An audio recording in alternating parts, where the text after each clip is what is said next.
Idukki DCC president CP മാത്യുവിന്റെ പരാമർശങ്ങൾക്കെതിരെ മുസ്ലിം league ജില്ലാ നേതൃത്വം ഒറ്റയ്ക്ക് നിന്ന് ജയിക്കാമെന്ന് കോൺഗ്രസിന്റെ വ്യാമോഹം മാത്രമാണ്. DCC പ്രസിഡന്റ് ആരുടെയോ ശ്രദ്ധ ആകർഷിക്കാൻ നാടകം കളിക്കുന്നു എന്നും ലീഗ് ജില്ലാ ജനറൽ സെക്രട്ടറി KS സിയാദ് വിമർശിച്ചു. ഉത്തര കേരളത്തിലെ ഉമ്മാക്കി എന്ന് ലീഗിനെ വിശേഷിപ്പിച്ചത് DCC പ്രസിഡന്റിന്റെ രാഷ്ട്രീയ പാപ്പരത്വമെന്നും വിമർശനം. ഒറ്റയ്ക്ക് മത്സരിക്കാനാണ് കോൺഗ്രസ് ആഗ്രഹിക്കുന്നതെങ്കിൽ അതിനെ സ്വാഗതം ചെയ്യുന്നു എന്നും മുസ്ലിം ലീഗ് ജില്ലാ ജനറൽ സെക്രട്ടറി KS സിയാദ് പറഞ്ഞു. തൊടുപുഴയിൽ ഒറ്റയ്ക്ക് മത്സരിച്ച് വിജയിക്കുമെന്നാണ് CP പറയുന്നത്. പക്ഷേ UDF ആയി മത്സരിച്ചിട്ട് പോലും കഴിഞ്ഞ തെരഞ്ഞെടുപ്പിൽ 20 സീറ്റിൽ മത്സരിച്ച കോൺഗ്രസ് പാർട്ടി നേടിയത് 5 സീറ്റുകൾ മാത്രമാണ്.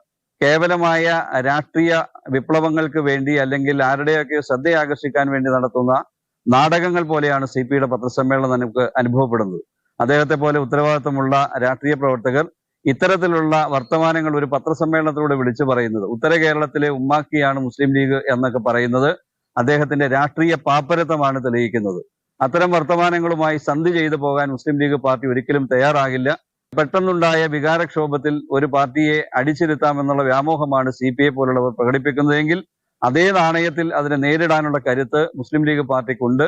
ഒറ്റയ്ക്കെങ്കിൽ ഒറ്റയ്ക്ക് എന്ന നിലപാട് കോൺഗ്രസ് സ്വീകരിച്ചാൽ അത് സ്വാഗതം ചെയ്ത് മുന്നോട്ട് പോകുന്നതിന് മുസ്ലിം ലീഗ് പാർട്ടിക്ക് ഒരു തടസ്സവുമില്ല എന്നുകൂടി ഈ അവസരത്തിൽ അറിയിക്കുക.